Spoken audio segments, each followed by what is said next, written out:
Hi, I'm Chef Whitney Aronoff, and welcome to the Starseed Kitchen podcast. My guest today is Shakti Sita. Shakti Sita is the founder and lead teacher at the Pallas Kundalini Yoga and Meditation Center in Sedona, Arizona. She guides deeply transformational journeys through meditation, movement, and sound. A session with her completely elevates the frequency and experience of one's life. Quantum leaps are the order of the day, thanks to her deep connection to her yogic lineage. Thought leader, astrologer, and yogi, she empowers others to create their most exalted lives and experience their timeline of freedom and prosperity. After years as a national news producer at NBC and Fox, she healed herself from chronic illness and anxiety using meditation. This innate healing wisdom informs her teaching style today. Well, welcome Shakti Sita back to the Starseed Kitchen podcast. Thank you so much, Whitney. It's always so good to see you. So how is life in Sedona? It's so beautiful here, and it's we can feel the build up to summer solstice. So this conversation couldn't come at a better time. Perfect. So you offer incredible retreats in Sedona, Arizona, where you help people shift their energy, kind of upgrade their physical body, upgrade their life. And one of the days that you offer this on is the summer solstice. Yes. So we've been doing these immersions. They're more like intensives. Retreat's not a great word for it, to be totally honest, because we do so much work, and these are very high power days. They are the most powerful days of the whole year, the equinoxes and the solstices. It's that changing of the seasons. And, if you're just sort of bopping around your life, you might not even really notice it's happening. It's like, oh, it's fall now. Oh, it's summer now. It's just sort of like, it's as the wind blows. But when you intentionally use these days, we've noticed through our own exploration of it over the last couple of years, that there really is such a power personally and interpersonally and in the community when we meditate and gather on these days. There's just an immense amount of energy available. It's unlike any other time of the year. So where and when did you start learning about harnessing energy or manifestation days with the summer solstice and other times throughout the year? Well, I think the first time that I ever remember it is, there was an equinox when I was young, and I just remember like my science teacher being like, on the equinoxes we can balance eggs. Have you ever heard of this? No. You can actually, so you're a chef, this is cool. You can take an egg on equinoxes, and because the balance of the earth is different at that time, you're actually able to stand an egg on its tall end. So you know how it normally flops onto its side, you can actually stand an egg up perfectly right at the time of the equinox. And it's a little bit part folklore, part truth. And I just remember doing that. And so that's the first time that was ever like really in my psychology. But going deeper into my yogic practice in the last we'll call it decade or so, I've been very aware of these days, and they're power days. And it's the changing of the seasons, and I've been exploring them deeper and deeper, and exploring the mysteries behind them. But more than just other people's experiences of them, I've been tracking my own personal experiences, which is really quite profound to see how when you break up your year into these quarters of equinox to solstice, solstice to equinox, equinox to solstice, you really see how that's in a manifestation way, how things actually progress, not in terms of January to December of like normal calendar months as we use it. Yeah, it's interesting how in business, you're supposed to break up your business into quarter and review how business is going and make plans for the future. But we're not necessarily taught to do this with our life. And that should be the most important thing that we're focused on in planning and making goals for, and then, meeting them. Yeah. So, I mean, as you're on some sort of a healing journey or awakening journey, it is very common to begin to link up with the natural cycles of life more and more. So you'll see a lot of female bodied people link up more with the moon and the lunar energy and tracking the moons. But then there's this solar energy too, where the sun is literally shifting into different astrological signs, and it's marking a new entry into a season. And when you start aligning with that part of nature, things really get interesting. Okay, so what exactly is the summer solstice? Okay, so the summer solstice is the day that the sun is at its highest position north. So it's the furthest north that it will ever go in the sky as it's rising, whereas winter solstice, it's the lowest. So summer solstice is coming up for us right now in the northern hemisphere. It's southern hemisphere, it's going to be winter solstice. So it's also, there's a lot of, there's a polarity existing even in that in itself. And it's the day where the prana is at its maximum. So there's the maximum solar energy. Most people know it as the longest day of the year, but there's so much more mystical energy to that. So that's it in a nutshell though. But I love breaking down the vocabulary of words. So I love breaking down like how a word was formed. And I was fascinated when I looked at solstice and I saw, soul meaning the sun or the soul, and then stice tends to mean origin. So I thought it was interesting how the word breaks down to a sun origin or a soul origin. Yeah, so there's definitely a lot to do there. And then also one of the other ways to break it down is stitium. I don't know how to say that word in Latin, but it means still or stopped, because what it looks like, it actually appears like the sun is moving north, moving north, moving north, and then it stops and then it changes direction. And so that's where you get the the stis in the solstice. So there's actually like a stoppage that happens and occurs on that day. Maybe that's confirmation that that's what it's referring to. It's really referring to the fact that there's a pause. There's a pause, and out of the pause comes everything. It's a 0 point. Interesting. So what does that mean that it's a 0 point? Is it a fresh start? Is it like a version of a new year? Well, you could, in the summer solstice terms, it would be more of a day of liberation, whereas the equinoxes are more days of initiation. So in the mystery traditions, you would actually use the solstice day to liberate yourself from something. It's a day of freedom from something. There's a culmination of the solar energy or soul energy, and that creates a liberation frequency on that day. Whereas on the equinoxes, those are traditionally times where you would go into some sort of 3-day initiation type of ritual. And that's what you'll see in certain temples and histories like the pyramid. You would go into the sarcophagus for 3 days on the equinox, and that's when you would receive. It's another version of liberation, but it's an initiation. So they're all intertwined. But if you think of like a full moon, that's when the moon is at its fullest. And that's a time when you would release things. The sun is essentially at its fullest expression on the day of the summer solstice. And so there is an energy of a release, but it's not necessarily a release like a full moon. It's a liberation. So how should somebody enjoy the summer solstice? How should they enjoy that peak day? Or is it really about the days leading up to it? Well, the days leading up to it are very crucial, and you want to spend those days in some sort of practice or intentional devotion, because the energy's building. And so there's sort of this exponential curve of energy that's available to you.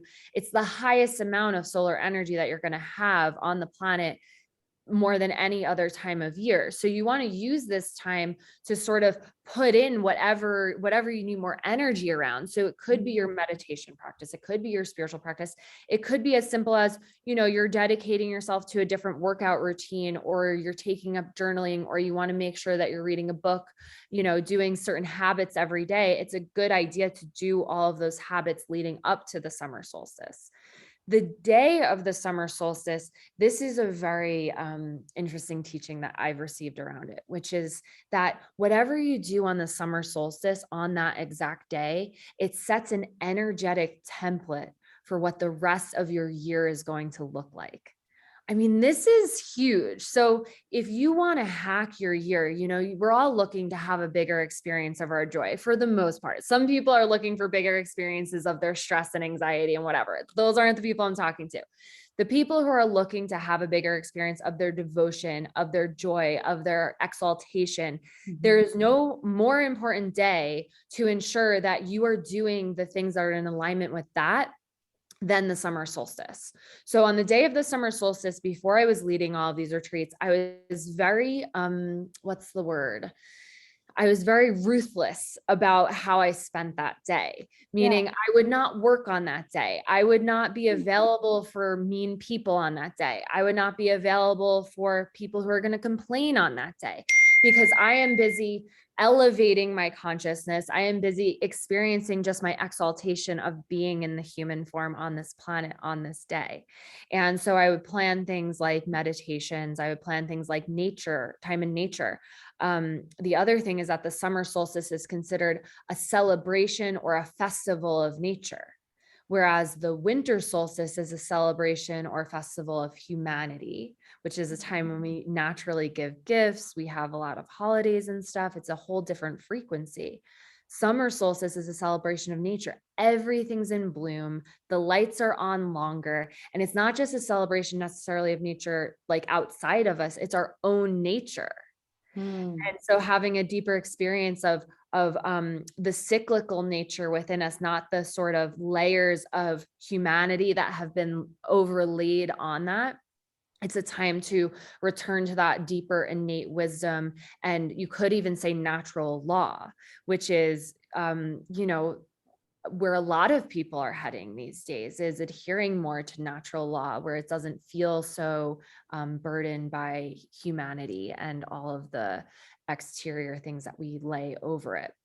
So I spend that day very intentionally. And this summer solstice, I've been planning it for basically a year now, since the last summer solstice. I'll be in meditation practice. We'll be out on the rocks meaning the rocks here in Sedona, meditating at summer solstice sunrise. And then there's actually a woman in our community here who's having a 120th day celebration that day, which is in pregnancy. It's the day that the soul enters the body of the child. And so it's a really exalted day to begin with for 120th day. And then for this soul to be entering on summer solstice is like quite profound. So I'll be in celebration with her, which everyone benefits from being around that sort of energy. Yeah. I'll be spending time in creative practice with the community here for the retreat. So that's how I'm spending my day. Everyone does whatever works for them. So it's any version of, you take, what do you want your year to look like? And I always ask people this too, like anyone I'm working with, they're trying to create some sort of dream life that's like outside of them. And I always drill it back to, well, what's your ideal day? What does your ideal day look like? What would you do in your most perfect day? Do that on summer solstice. That's going to play out for the rest of your year then. And then just on any micro version of that, just you're looking to have a bigger experience of whatever your perfect day would look like. And then that creates the destiny of the bigger expression of that. Make sense? Yes, that makes perfect sense. And that's a great way to approach it. Yeah. So just to make sure that I'm fully taking it in as a student, so I can better utilize the energy. So the week leading up to the summer solstice, I want to be doing the things that I want to make sure that I'm focusing more on in the year ahead. So I want to make sure that, I'm spending more time meditating or doing my spiritual practices or exercising or self-care or whatever it may be that I want to amplify in the year ahead, right? Yes, exactly. So one of the ways that you can put it is you have promoting habits and you have demoting habits. This is a Yogi Bhajan teaching. So we all you can make two columns mentally right now. We know what our demoting habits are and we know what our promoting habits are. And what you'd like to do in this time period is take some things from that demoting habits column and get rid of them, and then add things to the promoting habits column, meaning the things that are moving you more towards your destiny, more towards your mission. And you know what those things are. It's eating better, it's sleeping better, it's taking care of yourself, it's going for walks. It's so simple, like you overcomplicate everything, but the nature is really supporting us right now. It's beautiful out. It's like this is the time to get outside. It's literally like the sun is like pulling us outdoors right now. Like, come on, come out and play, like come out and come out and hang out in nature and read your book outside and eat outside and just be part of this cycle. And then on the summer solstice, we just create and live our ideal day. You create and live your ideal day. And I would just add, if meditation is not something that you do it on the summer solstice. There's a teaching from Barbara Hand Clow. So she's the woman who wrote the Pleiadian Agenda and several other books. And she's a fascinating channel who lives a dual life on Alcyon in the Pleiades. And she says in the Pleiadian Agenda that if you would just meditate on the new moons, the full moons, the solstices, and the equinoxes. So this is like, 28 days a year that you just meditate just for a few minutes, even maybe 30 minutes, something like that, on those 28 days out of the 365 days. She says, then you will be aligned with the cosmic cycles. And you don't have to do it cognitively either. It doesn't have to be something where you're like, okay, what's the summer solstice telling me? Like, don't worry about it. It doesn't matter, because it's very beyond your cognition. It's actually just that your body and your nervous system and your energy channels get this sort of alignment and download that can only happen if you are in meditation. It can't come through if the mind is going blah, blah, blah, blah. Just sit up straight, align your spine, close your eyes, and just be with yourself for 10, 15, 20, maybe 30 minutes if you can handle it. If you've never meditated before, it's a great day to start. That is a great tip. Thank you. Yeah. So you have traveled to Egypt, and I feel like Egypt and the city of Luxor has a lot of history with the summer solstice and celebrating it. Did you learn anything about that while you were there? Yeah, so the temples in Egypt are all very precisely aligned. There's no coincidences. It's not like, oh, this is our plot of land and we built it like this because it just would look better. Everything is in alignment for very specific reasons, down to some date the Sphinx as 30 to 40,000 years old, which is not what normal Egyptologists would date it as, because it's aligned with where the solstice would actually be on the rising of the age of Leo. So they place it at these certain time cycles because we can actually sort of retrofit it as like, well, why is it facing this way? Why is it facing that way? And then we can try to figure out some of the history that's basically been lost because of various things. The Temple of Karnak in Luxor specifically aligns with the solstices. So it aligns with winter solstice on sunrise on the day of winter solstice. And then on the day of summer solstice, it aligns with the summer solstice sunset. So it's a fascinating alignment and quite painstakingly laid out. And, some of the Egyptologists and we'll call them like Muggle types who look at this, they're like, oh yeah, they just align with it so that they know when the flood will happen. They know when the harvest will happen. And it's like, no, they're doing it because there's a power to the way that the sun and the solar energy is entering the temples on those days. There's so much deeper. And it's actually that day itself is the power. It has nothing to necessarily, yes, it's marking that we have harvest time is coming soon and the flood's coming soon and Sirius will be in the sky soon and all of these things. But the day itself is the event. And so we have people who go to the Temple of Karnak and they will watch the sunset on the day of summer solstice there and receive that transmission. There's a transmission of energy. But then you have other places on the planet that are aligned with the equinoxes. So like the Mayans align certain things with the solstices as well. They align, there's a temple in Tulum that aligns with the solstices, But then if you've ever been to Chichen Itza in Mexico, that is actually aligned with the equinoxes. And when the equinox light, when the sun rises on the equinox, the temple stairs actually create the shadow, the perfect shadow of a serpent going up the side of the temple at Chichen Itza. And then at the bottom of there's actually like a serpent head carving. So they know what they're doing. It's not a mistake. It was very, very intentional. And then you have Stonehenge as well. A lot of these ancient sites all have certain solstice and equinoxes alignments. And I have been researching since I got to Sedona a couple years ago about the different alignments here in Sedona, because there are certain people who have been able to track where the solstice sunrises are happening from certain vantage points. And there are some pretty interesting alignments here as well that aren't as like clearly defined as like, oh, it comes in the temple doors at Karnak or whatever is happening there. Then it gets even more interesting. This is like a total nerd situation here, but there's this temple of Abu Simbel. Have you been there? I've heard of it. Okay, so Abu Simbel, it's way south in Egypt. It's basically like the southernmost point. And it's the temple of Ramses II. And there's this altar to Ramses II. And weirdly enough, the alignment is twice a year, the sun will rise and it hits the temple. It hits the altar right in the back, right through the main doors. It's pretty far back in the temple and it lights up the whole altar. So that's fascinating, right? It's lighting the altar. It's literally energizing the altar, but it happens on like the weirdest days. It's February 22nd and October 22nd. That's a kind of an odd date. And it's not necessarily that they built it on those days because it's like, oh, it's 222. Like that's not the calendar that they were using for February 22nd. Yeah. But February 22nd, this year is 120 days to summer solstice.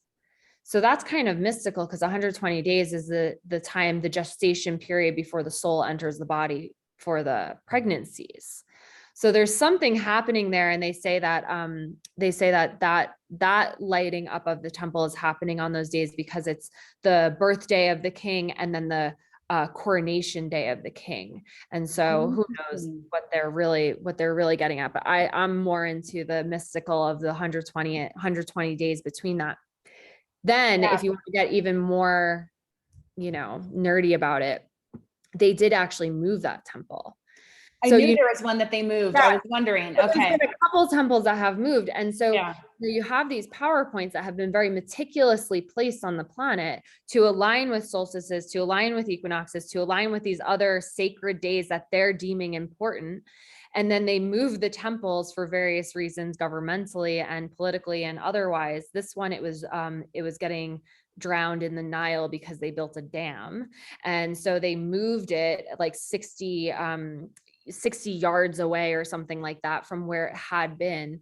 And they think it might be off by like a day now from like where the sun was rising, it's like not quite hitting the thing. So there's a lot of stuff going on that we don't necessarily know why per se, but we know it's important because these ancient civilizations were very meticulous about these alignments. And we know that these days are very powerful because it literally ushers in a whole new season. The weather changes like that. It does.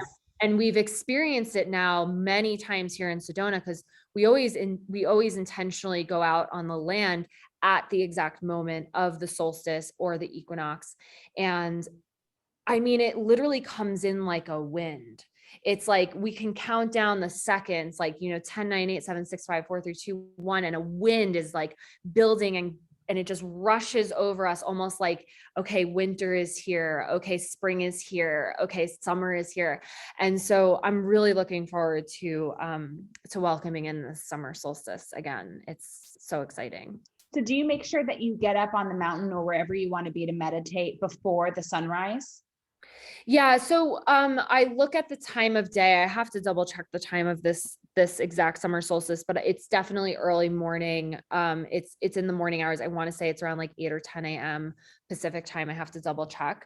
But we'll be out on the land at that hour. So we'll go out before that time. I do love getting up before sunrise on summer solstice too. That's a great move. You don't have to be out there at the exact moment of summer solstice. But also I think it's worth considering maybe even being around for summer solstice sunset, considering, Karnak and other temples have aligned themselves with the summer solstice sunset. So that whole day is very, very auspicious and powerful. Is Luxor the place in Egypt where when the sun sets or rises, that it aligns with the row of lions? Yeah, so that's the lions are at well, there's a few places of lions. There's a temple of Luxor where there's the lions, and then there's also lions at Karnak. So I have to double check which row of lions it's aligning with, but I know that Karnak has the row of lions as well. Yeah, I think that's just incredible. I've always wanted to see that, knowing that it's probably extremely hot, but I think completely worth it to see that sun line up in between the lions. I just think would be incredible. Yeah, and I mean, my personal opinion on it is I think it's charging up the temples. I think it literally like has some sort of an influx of energy and a magnetic charge that when it comes in at those pinnacle points, you're getting the maximum frequency and it goes right into the temple and it charges the temple. So that's my opinion. That's amazing. Is there any place that you've always wanted to go to on the summer solstice? I would love to go to Stonehenge on summer solstice. I think that'd be pretty epic. I've been to Stonehenge, but not on summer solstice. And I was at Chichen Itza a few days before the equinox once, and it just didn't work out. But I would love to see the snake at Chichen Itza because that's quite a transmission. Yeah, I know there's a few days a year at Stonehenge where they open it up and people can come and walk around more freely. I Yeah. think the summer solstice might be one of them. Yeah, and it's these temples and stuff, it's so funny how they don't let you near certain things, and they're holding very important frequencies on the planet. They basically create a big planetary grid around the planet, and then so if you think of all of these things getting lit up, it's not just lighting up the temples themselves, it's actually lighting up the whole planetary grid. And then the fact that you can't go touch the stones sometimes, because you might end up in an outlander type of situation. We can't go touch things. The even like the Sphinx, when I was there, it felt like we could go, it felt like we were right up against it, but we really weren't, because they had actually put a whole new set of restoration around the paws of the Sphinx. Oh, So wow. you weren't actually ever touching the Sphinx. Isn't that interesting? Yeah, when I went to Stonehenge, I was 11 years old, and you could still get very, very close to them then, but they weren't allowing you to touch them because they claimed if people were coming up and taking part of the rock, so that's why you can no longer touch it. And I thought, who has a tool strong enough to just walk up and take some of the rock off? Like, Right? who's No, like, there's all these reasons why you yes. can't. And it's because it's a power point, and you Yeah. do get power, you do get transmissions from these places. And there's tons of interesting things out there about even leaving your own DNA on some of these sites, and you can go down those rabbit holes yourself. Interesting. Now, when you and the group that you take out to celebrate the summer solstice, are there any intentions that you guys are making for the day, for yourselves or as a group or community? Yeah, we consistently pray to align ourselves with our highest destinies. That's always a consistent prayer and intention. And then praying for the highest good for us and for all, the highest timeline. That's always a great prayer to carry. And then so being in Sedona also has its own intentions. And so we also leave a lot of room for Sedona to sort of edit and revise our own personal intentions. Like, oh, I want to start a business this year. It's like, yes, let Sedona tell you and, these alignments tell you where you're needed. Because in certain ways, like we're receiving this inspiration and this guidance from a place of, okay, we need someone to carry certain things on this planet, and you have to position yourself in order to be able to carry them. And so I leave a lot of openness for receiving that. And then, and then praying for your liberation and freedom. I always pray for the timeline of freedom and prosperity for all. That's my prayer. That's so wonderful. That's such a great reminder that we can be a part of that shift and that we can create that change. Yeah. Thank you. Mm-hmm. Is there any energy that the sun is carrying that people should keep in mind? Is there sun energy that people should be standing outside and receiving? Yeah. So sun energy is super masculine. Really? When we think of the sun and the moon is the feminine and sun is the masculine energy. So there's a lot of chi available. Yogi Bhajan, actually, he says, I'll read it to you from Yogi Bhajan. He says, the summer solstice is one day when the sun is at its ecstasy and the power of prana is the maximum. So you can be enriched with that vital primal force so that your destiny can be rewritten. So there's a lot of energy available. The prana is at its highest and the chi is at its highest. So when you see someone operating in their masculine energy, it's like, oh, they can get anything done. They have so much life force, so much energy to get it all done. Whereas when someone's operating in their feminine, it's much more receptive, much more cyclical, a little bit moody sometimes. It has this sort of moon energy to it. And then we actually have it physiologically. We have sun energy in us that we can activate. So have you ever heard of the nadis? Yes. Yes. So we have 72,000 nadis in our body, and the yogis have known this for a very long time. And these nadis, they're energy channels throughout our system. And there's 3 main channels in our body. It's the Ida, the Pingala, and the Shushmana. So a lot of people have heard of the Shushmana. The Shushmana is that central channel where the Kundalini energy would move. It's also sort of a 0 point. It's that stillness. It's that, that's why you want to have good locks in the body. So you have, you pull the root lock, the Uddiyana Bandh, and then you pull the chin lock as well, so that the spine gets really straight. That's so the Shushmana channel, that central channel, energy can flow freely there. And when the Shushmana is activated, that's where you get that total 0 point when you're in meditation, that place of stillness, of where everything can come from, that place of nothing. And then around the Shushmana, sort of wrapping the Shushmana, you have the Ida and the Pingala. And it's considered this left and right channel. And on the left side, we have the Ida. The Ida is related to the moon. It's related to our receptiveness. It's related to our feminine side. When we need to fall asleep at night, we actually want to check, are we breathing out of our left nostril? Like check right now, just close your eyes or just wherever you are. Just notice which nostril you're breathing out of. I'm breathing out of my right nostril right now. I'm out of my left. You're out of your left. So you're in more of your lunar energy. You're in more of your rest and digest energy. Whereas I'm in more of my go-getter energy. The right side, that right channel is the Pingala energy. And that energy channel carries that masculine get up and go energy like the sun. So we call it our solar energy. And you can even call it a sun breath if you're breathing out of the right nostril. So sometimes, people will come to me and they'll be like, I can't fall asleep, or I wake up in the middle of the night and I want to go back to sleep. And I always tell them, well, then breathe out of your left nostril. Just close your right nostril with your hand. Just take your right finger to your right nostril and just breathe in and out of your left nostril. And that will actually signify to the whole nervous system and the body and the mind that it's time to go to sleep. It's time to rest. Whereas if you're in the middle of the day and it's, coming on 4 o'clock and it's time for a nap and you're like, where's my cup of coffee? And you're ready, you're reaching for some sort of snacking or whatever, maybe it's time to breathe out of the right nostril. So you would cover the left nostril with your left finger and then breathe long and deep through your right nostril. Just try a few deep breaths here. So like inhale through your right nostril. Exhale, right nostril. Inhale again. Exhale again.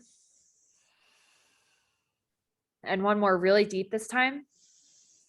Fill up the lungs, fill up as deep as you can. Hold at the top and exhale fully, long and deep. Squeeze all the air out. And now inhale and relax.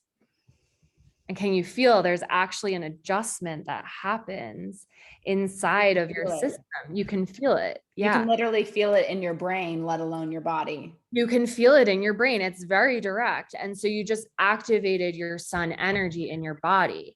And if you want to do it more deeply, I mean, that was 3 breaths. So you can do 3 minutes of it. You can also do like a breath of fire through the right nostril. So it would be a quicker breath, like inhale, exhale, inhale, exhale, inhale, exhale.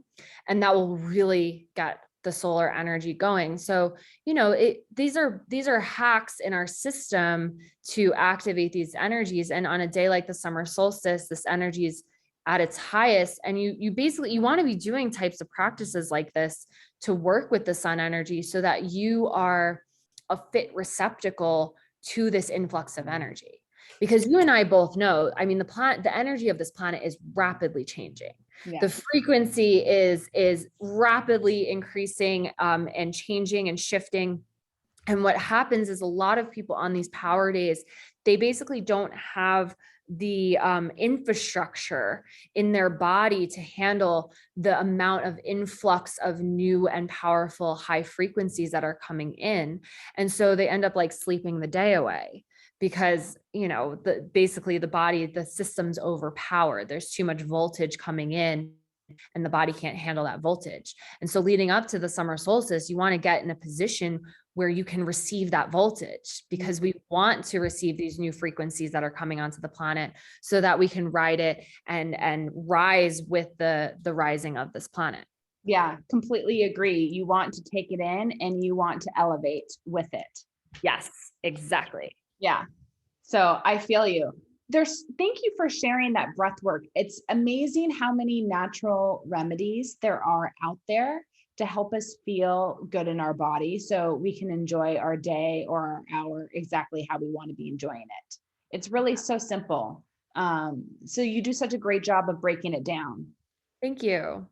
Yeah, it is very simple, and we're basically just not taught it, and we don't come with a human operating manual. And luckily Kundalini yoga provides some of that. So if not all. Where do you keep turning to keep learning and growing? I turn to the teachings of Kundalini yoga primarily. That's where I dive deep into the mysteries of whatever I can find. And then, and then it's through my own practice. So I learn through my own teaching. I learn through my own sadhana. So much information comes in, and then I'm constantly learning from whoever is in front of me. So, there's a teaching in Kundalini that if you can't see God in all, you can't see God at all. And technically speaking, anyone that you're talking to is the universe speaking to you in that moment. And so, I was once in it was Penn Station in New York City. And this, drunk, vagabond guy, comes up and sits at this table I'm sitting at. It's like casual, normal New York stuff. And he starts ranting to me about how I deserve more and how I need to do better and all this. And I'm just like, thank you. I just received it. It was like, he gave me this medicine, and he had no idea what he was doing. He was drunk out of his mind. And I did need to get rid of him at some point. I needed to get out of the situation, but he had a message for me and I received it. And you can receive messages from anyone like that in any moment. Yeah. You can even receive the messages from the trees, from the flowers, from the food, from, whatever's in front of you. One of the most profound moments I ever had when I lived in Washington, D.C. was a homeless man who came up and said something to me. And then I turned around and he was gone. And what he said to me has stayed with me ever since. And it's now a line that I frequently use. I was standing outside a place and I was thinking, should I go in and get food there? And he just walks up to me, looked right in my eyes and said, "There's nothing in there that serves you," and walked away. And it's a mantra I have used over and over again when I've been trying to see if, oh, should I go and grab a bite to eat there? Or, oh, I'm short on time. I'm really hungry. I know they don't offer anything of quality, but maybe I should just run in and grab something. And this man and his words come up again. There's nothing in there that serves me. Yeah. Yeah. So that you can receive from anyone. I mean, that's so profound. Yeah. And you know, it's more often than not, though, we're like, oh my God, I don't have time for this person. I don't want to talk to these people. I just want to get my juice and leave. I just want to, you know, like get in and out of Whole Food, whatever, wherever you are, you know, and yet it could be the strangers who have the most profound wisdom to offer you. So I'm just constantly learning. Absolutely. Yeah. And you're in a great place to do it. And then you also have created a space for so many, you know, incredible people to walk through your door. So I encourage anyone who's listening to this podcast, if you're ever in Sedona, definitely reach out to Shakti Sita, or, you know, go by her studio or setting up an appointment to have an incredible experience there. Thank you. Yeah, I would love to see people out here. We attract such a high caliber of a community, and it's so profound. It really becomes like a mastermind in itself when we're all together. Yeah. Well, I wish you guys the most beautiful celebration on the summer solstice this year. Thank you. Is there anything else that you want to leave people with that they should keep in mind when they're planning what they're doing, you know, kind of the last week of the summer, or the last week of June, I should say? Yeah, I mean, I would just be very discerning about who you spend time with. I'll just leave it at that. You know, you are the summation of the people you surround yourself with. Yeah. And if you take inventory of, you know, who are the 5 people you spend most of your time with, you're going to get a really clear picture on who you are. And if you want to change who you are, sometimes you got to edit that circle. Much to plan and look forward to for the summer solstice. Thank you. How can more people get in touch with you or learn from you? Where can people find you? Yeah, so I offer sort of my own podcast episodes live on Instagram, live on my Instagram at Shakti-Sita. No, sorry, at Shakti_Sita_. There's a lot of imposter accounts out there. I don't DM you for readings. Please don't fall for it. It's one account. It's me. And it has all of my after dark episodes on it, which is what I call those podcasts. And then I also have a website, Shakti-Sita.com. And that's where you can learn about how to work with me privately in Sedona, or come on one of the retreats. The summer solstice is overbooked right now, but fall equinox is coming up, and we'll have that opening for booking soon. I'm really looking forward to that. I already have my hotel reservations done. I'm so like excited to get in the car and go. I know, I'm so excited. It's like not even summer yet. I'm like, I'm planning for the fall. Fall equinox is such a beautiful time here. There's no bad time in Sedona, but like I really do have a sweet spot for fall equinox because it's still warm out, but then it's like nice and cool in the mornings, and it's just so beautiful. I just have a sweet spot for the fall equinox. I feel like you can go anywhere in the world, and it doesn't matter on what part of the planet, anywhere in the world, and it is beautiful. It is just a magical time of year. It really, really is.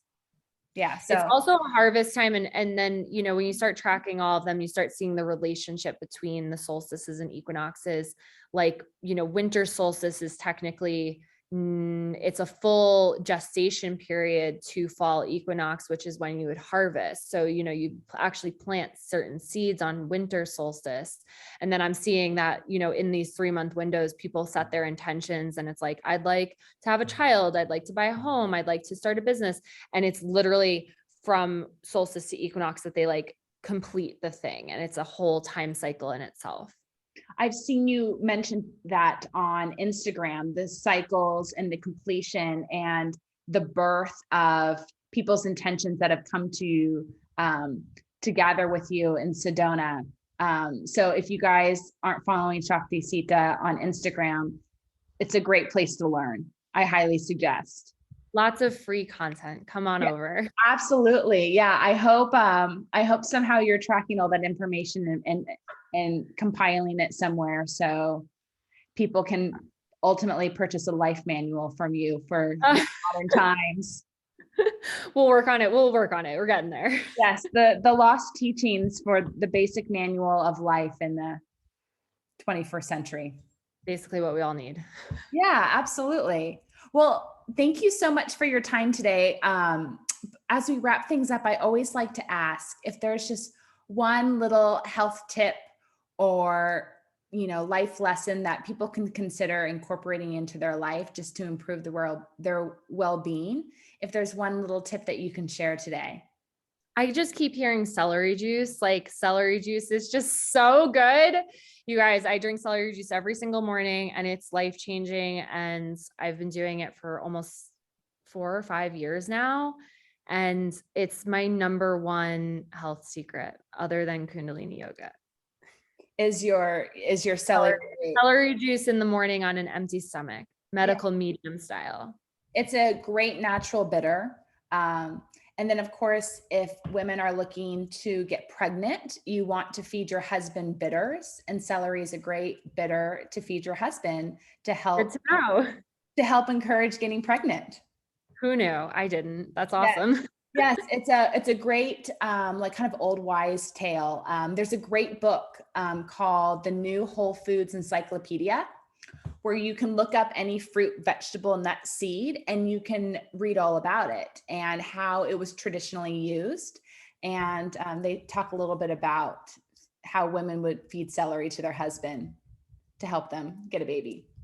That's so awesome. Well, I can confirm it. When I take it, I just feel so much better in every way, which, fertility is such a measure of your health. And so it totally goes, it jives, it checks out. Oh, I love it. Well, thank you so much. Have a beautiful, beautiful summer solstice to you, to everyone that's with you and everyone listening to this podcast today. And I look forward to seeing you soon in person. Thank you. Can't wait to see you for the equinox. Absolutely. Satnam. Bye-bye. Bye.